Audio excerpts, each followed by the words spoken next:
เป็นห้อยนึงอยู่ได้ละจอมนั่นห้อยสีมืนขึ้นไปปลูกใบเยี่ยมโอ้เขาเยอะครับพี่น้องมือนี้โอ้โหได้การเลยครับมือนี้หยะเลยครับ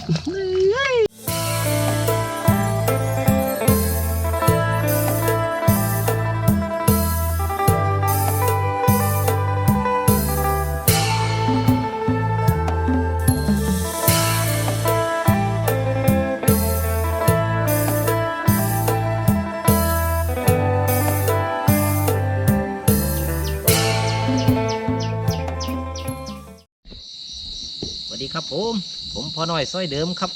ว่าสิพาน้องจอมตาข้องไปเฮ็ดหลุมดักปลาครับผม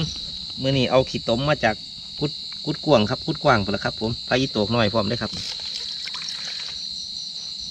อันนี้น้ำมันน้ำครับผมแต่ว่าขี้ตมในกระคุกแล้วครับสูตรอันน้ำยศคือเก่าแล้วครับที่ให้มันยศอยู่หน้าปลากุ้มเอาจังถามพี่เบิ้งน้ำกันนะครับผมไปตักน้ำออกจากกุ้มอ๋อครับไปเบิ่งน้ำกันเด้อครับพี่น้องแฟนครับทุกหม่องทุกคนครับผมเอาละครับปูหน่อยเมื่อกี้เทน้ำออกนะปูหน่อยโอ้ตักน้ำออกจากหลุมครับพี่น้องเดี๋ยวกันเด้อแต่งดีๆก่อนหลุมมองเก้านี่แหละครับเมื่อคืนนี่ให้ฝีมือน้องจอมเป็นเฮ็ดครับผมแต่ว่ามันน้ำหมอกบ่แห้งครับธรรมดาปลาบืนนี่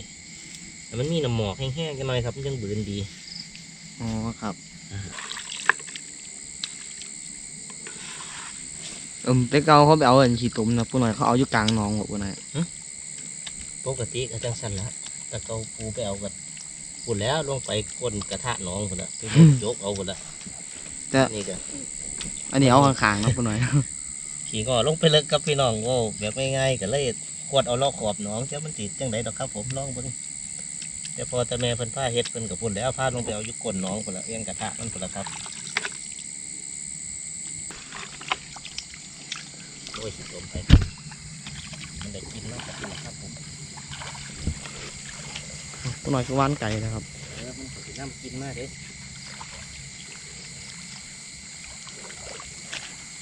นี่ละน้ำมันนี่มาเกาลุกนี่ปั๊บ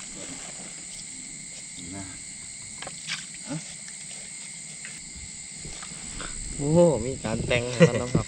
เป็นไงเดี๋ยววะพี่น้องจังทะลุน้ำกันเด้อครับแฟนครับทุกหม่องบอนครับผมจะต่างประเทศในประเทศก็ดีเทียนน้ำอีกคนครับน้ำมันหน่อยน้ำยศนี่น้องจอมดอกผ้าเฮ็ดสูตรน้ำยศนี่ปกติพ่อน้อยก็ซ้ำมันเอาขี้ตมมาท่าปากหลุมแล้วก็เทหอดลงไปกลางหนองก็เอาเลยแหละครับวันนี้ร้านน้อยร้านน้องจอมเพิ่นปวดร้องห้อยเฮ็ดสูตรน้ำยศเป็นเอาเลยปูน้อยมันยศแป๊บอยู่เมื่อคืนห้อยเนี้ยมันดีอยู่บ่จอมว่ะมันยังได้กลืนน้ำเนาะปูน้อยยังได้กลืนน้ำเพิ่นว่ะดีหยาไว้จังเนาะมู่ใหญ่ผลไม้จอมสิบ่เบิดเด้อเวียนถือว่าเดี๋ยวกันเด้อเอาหงายขึ้นเนาะมันจังบ่เบิดไว้โอ้เอาขี้ต้มจีไว้จังหน่อยก็ดีว่ะเอาหยาแง่ไว้เอาหูเดียวปูเลยจ่อหอด2 หูเอาหูเดียวมันคอยแป๊บก่อนครับสีเสียงไว้จังหน่อยป่าจังบ่ตื่นเห็นขวดเหลื่อมๆอย่ามันยานครับผมเอาเรื่องเศร้าจังมายามน้ำกันเด้อครับแฟนครับทุกหม่องทุกวันครับผมแล้วครับแรงนี่ได้ยังล่ะเท่าโอ้2 ตัวเท่าเลยมันเดือนขึ้นก้อนว่ะไปหาเลาะไต่ได้กบตัวหนึ่งกับหมูตัวหนึ่งเดือนขึ้นก้อนมันเดือนหงายกันเลยมาเอาให้พี่น้องมึงกันเด้อมาที่เถายืนขาใกล้เลย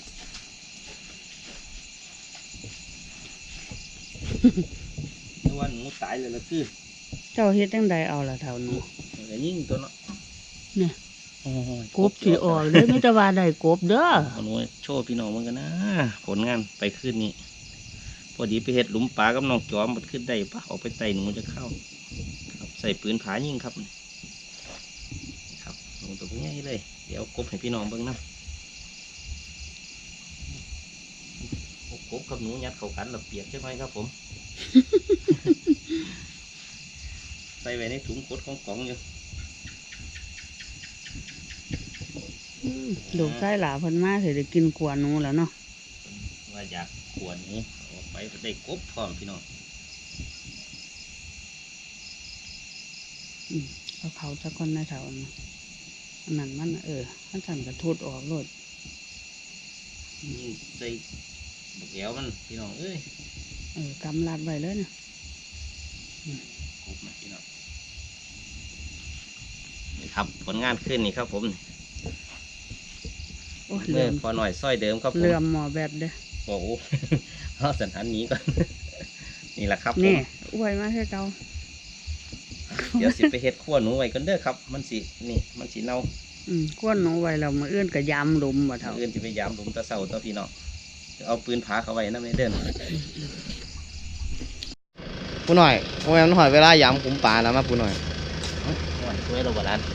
สวัสดีครับผมพี่น้องแฟนครับทุกหมองทุกบอลครับน้องจอมมาส่วนไปยามหลุมปลาแล้วครับ ผมเดี๋ยวเอาเกี่ยวไว้ก่อนละไว้หน้ารถเพิ่นก็ได้นี่รถเพิ่นมาเอาเขาไปสีครับนี่สบายคู่มือนี่เพิ่นมาหับหอดเหล่าส่งหอดบ้านครับผมไปยามหลุมปลาน้ำกันเด้อครับพี่น้อง นะครับปูหน่อยหอดมองยามมาเด้อครับ มีแค่ได้หอดกำลังหอดครับพี่น้อง เอาไปเลยกำลังหอด เขาเอาแย่งมาซ่อนปลาซิวที่ปล่อยขักโอ้ เอาดังมาสิวไปปูดิ ผู้ก็มีกล้ากินให้เต่ากันปล่อยปลาซิวไม่ได้หมูกินน้ำต้องมีหมูกินน้ำนี่ไงได้อยี่บ่เนาะพี่น้องเลยคือไม่ได้ห้อยบืนเป็นห้อยนึงอยู่ได้อละจอมนั่นน่ะห้อยสีมืนขึ้นไปเฮาก็มีเฮาเปิดไฟแล้วปะ ไปแล้ว ปลูกไว้เยี่ยมโอ้ โอ้ เขาเยอะครับพี่น้องมือนี้โอ้โหได้การเลยครับมือนี้หยะเลยครับคือคักแต่ว่าเปิดเอาเลยมือนี้ปาดครับผม ปลาคอหน่อยเนาะปูหน่อยยังไม่ได้อะไร น้ำกุดกว้างมาใส่ได้การเลยครับพี่น้องมาตั้งขู่ดีๆกันเด้อปาดเกี่ยวขี้ต้มลำอมลำแอมเยอะครับพี่น้อง ระวังมันมีปลาดุกเลยปูหน่อย ได้อยังบ่ เอา โอ้ปลาดุกก็มีครับพี่น้องหามีหลายส่วนมากเป็นปลาข้อครับ มันยังตัวน้อยๆอยู่เนาะปูหน่อย เดี๋ยวจอเห็นเซอร์ดีๆกัน ปลาคอยังตัวน้อยๆเนาะปูหน่อย โอ้ก็มีน้อยก็รอแล้วลุ้นพอดีงามเลย ว้ายมีเป็น40-50อยู่อะนับพร้อมกันนะจับเท่าละ2เลยได้ครับพี่น้องโอ้8ครับ10แล้วได้ครับพี่น้องโอ้โหขี้ตมฟงเสนาปู 12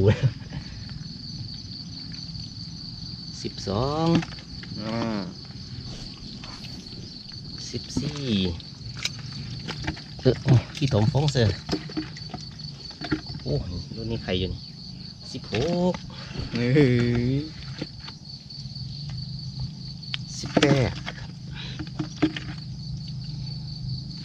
1820โอ้ขี้ตมฟง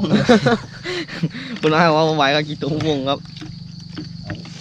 ยังเหลือปลาหลายอยู่เด้อปูน้อย บังมันจังไรก่อนเด้อครับพี่น้องมันดีที่ตมเสือครับ ยังเหลือปลาหลายเลยครับปูน้อย เศร้าแล้วบ่ ยังบอลอยู่เด้อครับนี่ เดี๋ยวมันก็มาอีก อ่ะ 22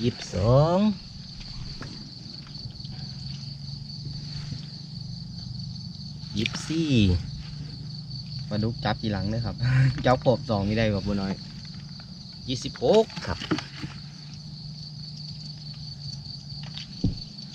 28โอ้ตัวนี้ตายครับพี่น้อง ที่ปลาดุกซิดแล้วมั้งครับ นี่ก็ตายมันลงตะเงินนะนี่28แล้วบ่30ครับผม มาครับ 32ครับ เฮ้ย 34ครับ36ครับพี่น้อง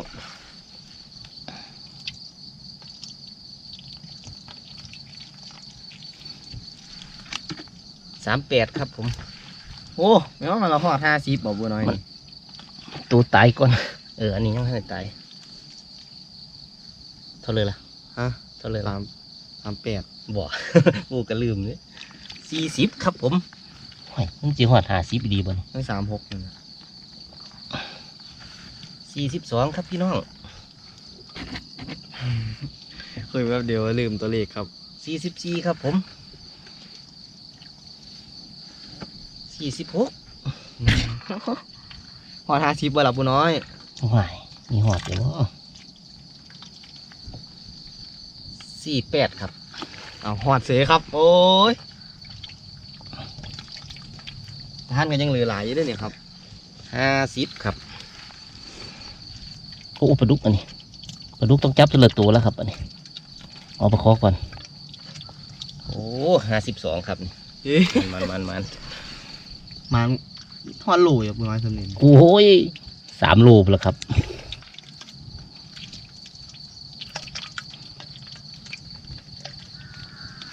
ครับโอ้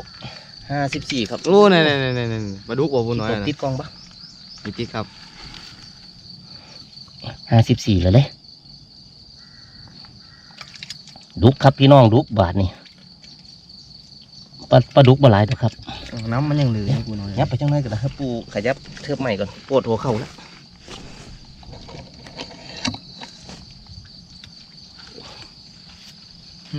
พี่น้องสีเหลืองมีเห็น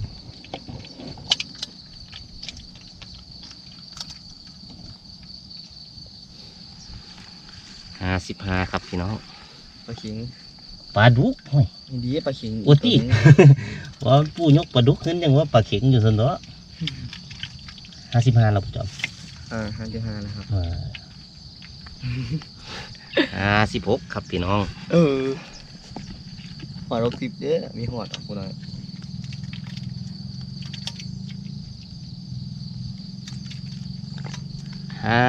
57ครับผม โอ้ถ้าเราทิ้งไว้มืออื่นสิหมายบ่ปูน้อย มา แต่มีหลายสำนี้58ครับ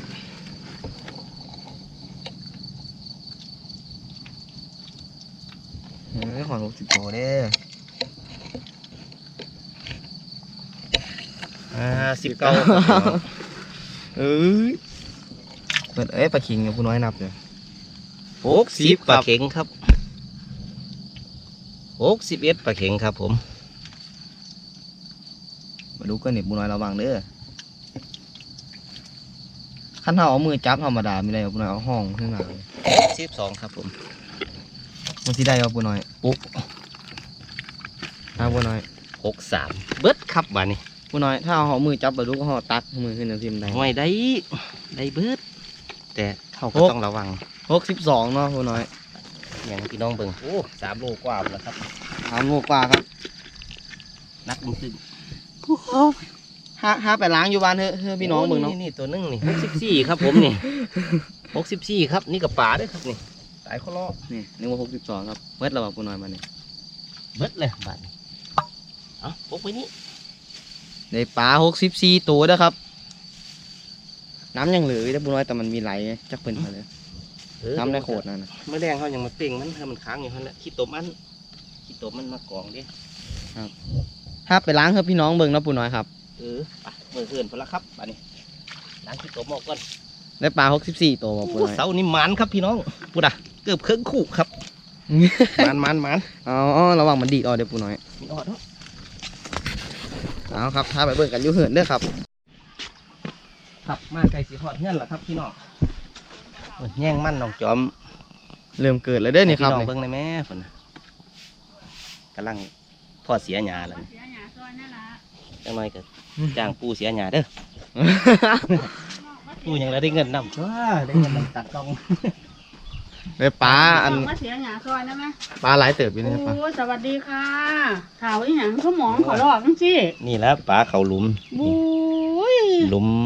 น้ำขี้ตมมาจากกุดกวางหลุม หลุมน้ำหยศแต่ว่าเมื่อวานนี่เอาน้องเลาะบ้านบ่ได้การสู่น้องกุ มัน ดก นี่ วาง ได้ บ่ได้ การบอกมัน มันเป็นน้ำตมน้องอยู่เด้ เอามาข่าวเอามา โอ้ยขันลงเอาอยู่กลางน้องได้คักก็นี่อีก เนี่ยปังให้ท้ายว่าได้ปลาอักตัวนี่นี่ วิ่งคือขาดไปครับ ขาดกระยาดอกเข่านี่เดี๋ยว ใส่ลงไป จั คือบ่รู้บ่จับไปเด้อ เอามาปรุงหน่อย